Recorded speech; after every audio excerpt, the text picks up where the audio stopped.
जय माता बगलामुखी, जय बाबा खाटूश्याम और श्री राधे राधे। कैसे हैं तुला राशि के जातक? आज बात करने जा रहे हैं तुला राशि के बारे में और वो वक्त आ गया है जब हम बात करेंगे तुला राशि के, तुला लग्न के जातकों के बारे में संपूर्ण भविष्य फल और साथ ही साथ वर्ष 2025 आपका कैसा रहने वाला है। सबसे पहले तो ये जान लेते हैं कि हम तुला राशि और तुला लग्न के जातकों को किस प्रकार से संबोधित करते हैं, कि हम किस प्रकार से पहचाने कि ये जातक तुला राशि के ही है। जिन राशियों का, जिन जातकों का नाम का पहला अक्षर रा यानी कि आर, री, रू, रे और टी यानी कि ता, ती, तू और वाई यानी कि ये, जिन जातकों का नाम इन अक्षरों पर होता है वो तुला राशि के जातक होते हैं। इनका जो बहुत ही भाग्यशाली कलर होता है वो सफेद रंग होता है और सिल्वर यानी कि हल्का सा मटमैला भी, और चांदी तो इनकी बहुत ही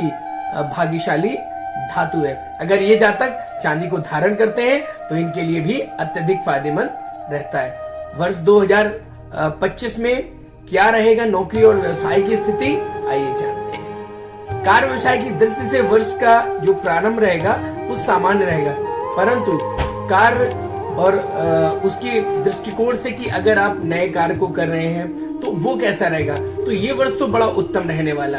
मई के बाद का जो समय आपके लिए आएगा वो बहुत सुपर होने वाला। ऑल दी बेस्ट, आपको बहुत सारी शुभकामनाएं।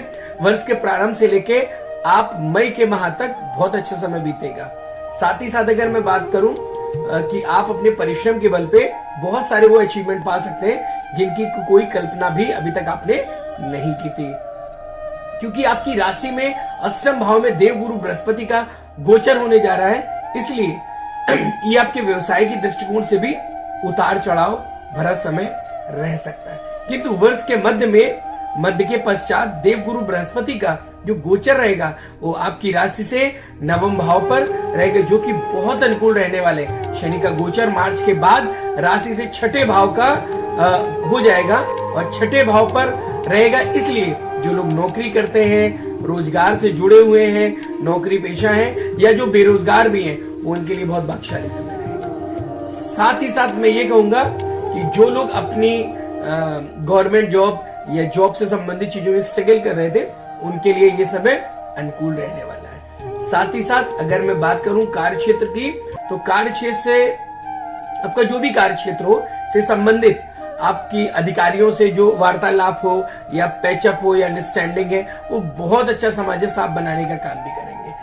साथ ही साथ मैं एक बात और बताऊं, ये थोड़ा सा रुकने वाली बात है कि देवगुरु बृहस्पति का गोचर आपके लिए सहायक तो रहेगा लेकिन कुछ अनबन भी कराने वाला है। अतः आप सभी को हल्दी का टीका माथे पर लगाना अनिवार्य है। जिन लोगों को नौकरी में प्रमोशन चाहिए वो माथे पे हल्दी का टीका लगाए। जो दाम्पत्य जीवन को सुखमय चाहते हैं वो शुक्र के स्थान यानी कि जो ये हमारी नाभि है, नाभि पर केसर का टीका प्रत्येक गुरुवार को, मंगलवार को, शुक्रवार को, इन 3 दिनों में नियमित आपको लगाना अनिवार्य है। वर्ष के मध्य तक राहु और केतु का गोचर आपकी राशि से छठे और 12वें भाव में रहेगा। इस समय में व्यवसायिक यानी कि आर्थिक जो गतिविधियां हैं वो आपकी बाहरी निवेश प्राप्त हो सकता है। वर्ष के मध्य तक राहु का गोचर नौकरी पेशा व्यक्तियों के लिए कुछ सामान्य उत्पन्न करेगा, परंतु वर्ष के मध्य के पश्चात राहु का गोचर आपके लिए अनुकूल फल देने वाला प्राप्त होगा। मैं समझता हूं कि व्यापारिक पक्ष में अगर हम थोड़ी सी चर्चा कर लें तो बहुत अच्छा होगा। तो आर्थिक दृष्टि से वर्ष का प्रारंभ अनुकूल रहेगा। द्वितीय स्थान पर गुरु एवं शनि ग्रह के संयुक्त हो जाने के कारण यानी कि संयुक्त दृष्टि के प्रभाव से आप आर्थिक बचत तो करने में सफल ही होंगे। साथ ही साथ रत्न आभूषण इत्यादि का भी लाभ प्राप्त होगा। हो सकता है कोई व्यक्ति आपको कुछ सोने या चांदी का गिफ्ट जरूर प्रदान करे, लेकिन अगर आप किसी अपने जिससे आप स्नेह करते हैं, प्यार, कोशिश करिए उनसे एक चांदी का दुर्गा बत्तीसा यंत्र ले लें। अगर दुर्गा बीसा यंत्र या बत्तीसा यंत्र ले लेते हैं तो आपके लिए बहुत लाभ रहने वाला है। रत्न आभूषण की अगर मैं बात करूं, जो लोग रत्नों का या आभूषणों का काम करते हैं उनका व्यवसाय इस वर्ष दिन दूनी रात चौगुनी चलेगा। अगर चल अचल संपत्ति के साथ की बात करें तो ये वर्ष चल अचल संपत्ति और वाहन सुख भी प्रदान करने वाला है, यानी कि खुश हो जाइए तुला राशि के जातकों, इस वर्ष आपका अपना घर जरूर होगा।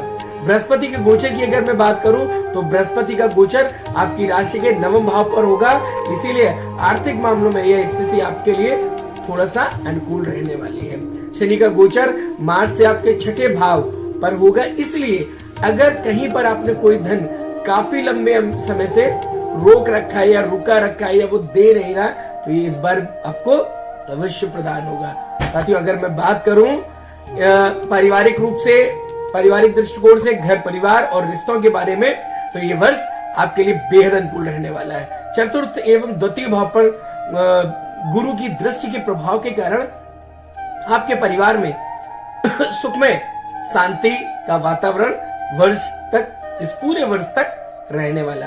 वर्ष के मध्य में थोड़ा सा उठापटक आपको देखने को जरूर मिल सकती है, परंतु वर्ष के आरंभ से लेके मार्च तक का समय 7वें भाव पर शनि की दृष्टि प्रभाव में रहेगा, इसीलिए जीवन साथी के स्वास्थ्य के प्रति थोड़ा सा आपको चिंता करना अनिवार्य होगा।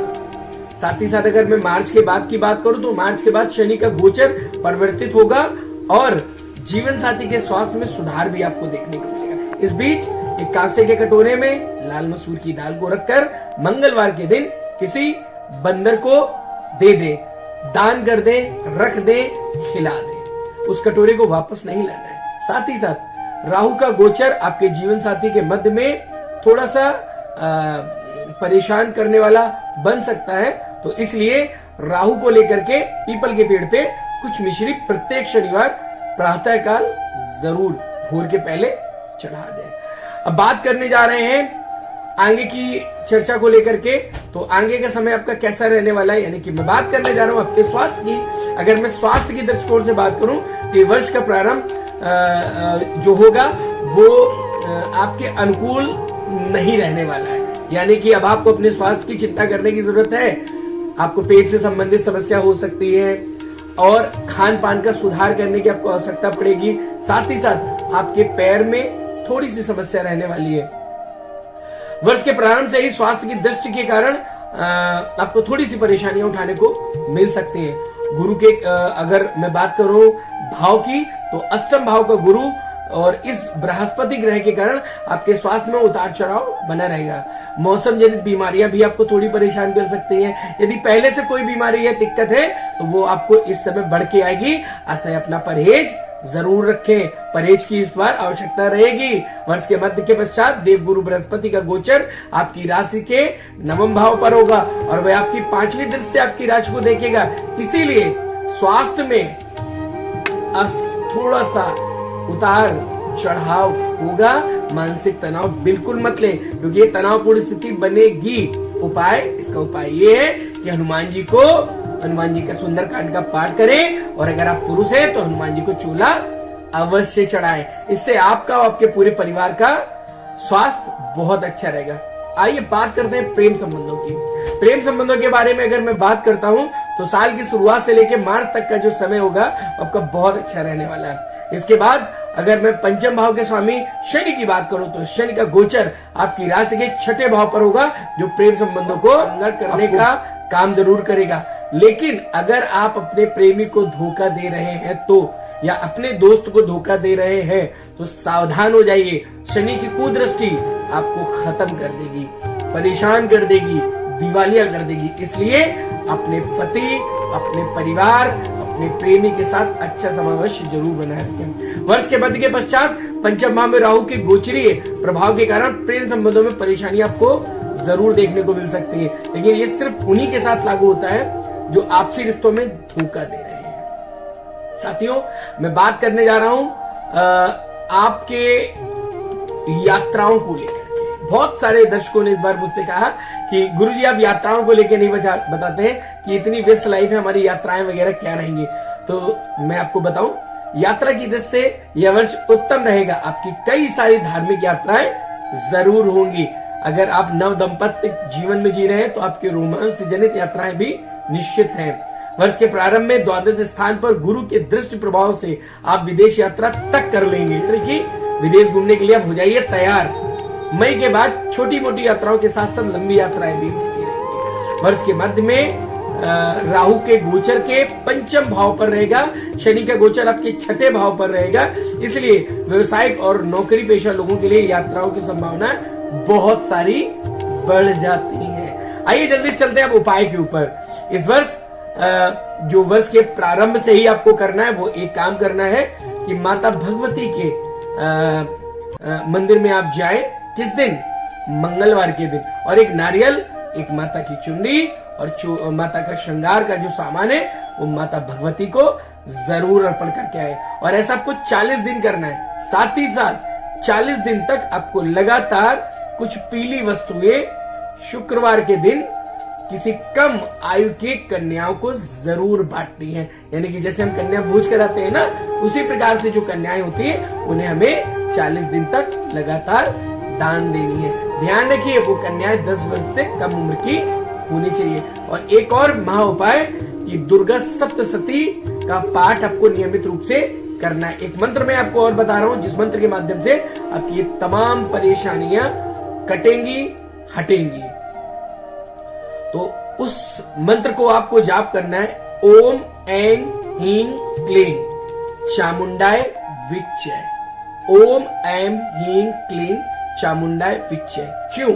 इस मंत्र को मैं आपको इसलिए बता रहा हूं क्योंकि जो हमारी माताएं बहनें एक आयु के ऊपर है, यानी कि मैं कह सकता हूं वृद्ध अवस्था में पहुंच चुकी है, तो उन्हें बहुत अनिवार्य होगा इस मंत्र का जाप करना। जो जाप नहीं कर सकते वो रिकॉर्ड करके सुन ले, जो रिकॉर्ड करके नहीं सुन सकते वो किसी के माध्यम से सुन ले। कुल मिला के इस मंत्र से आपके जीवन की तमाम सारी परेशानियां, आपकी थकावट, आपकी दिक्कतें, आपकी उलझने, चाहे वो आर्थिक पक्ष हो, सामाजिक पक्ष हो या बाहरी लोगों से आपको परेशानी हो या स्वास्थ्य जनित समस्याएं, ये सब समाप्त होंगी। और मध्य अंत में एक छोटा सा मैं आपको उपाय और देने जा रहा हूं कि हो सके तो मंगलवार के दिन आपको क्या करना है, एक आटे की लोई लीजिए, लाल मसूर की दाल उसमें मिलाइए और मिलाने के साथ साथ किसी गाय को खिला दे। इस वर्ष एक चीज और बहुत अनिवार्य है कि आपको निश्चित रूप से किसी भी मंदिर में जाकर के जहां पर राधा कृष्ण की, राधा वल्लभ की फोटो हो, वहां पर जाके मूर्ति हो, उन्हें आपको परफ्यूम चरणों में जाकर के उनके थंब में जो अंगूठा होता है ना पैरों का, उस अंगूठे में लगाना है और एक मंत्र बोलना है कि ओम क्लीं कृष्णाय गोपीजन सर्वजन वल्लभाय नमो नमामि। ऐसा करने से आपके जीवन में बहुत सारे परिवर्तन आने वाले हैं। और बहुत सारी शुभकामनाओं के साथ मैं तुला राशि के जातकों से विदा लेता हूं। फिर मिलेंगे इसी चैनल पे कुछ नई जानकारियों के साथ। तब तक के लिए मैं ज्योतिषाचार्य अमित मोहन पद्मावत आप सभी को बहुत बहुत नववर्ष की शुभकामनाएं प्रेषित करता हूं। श्री राधे।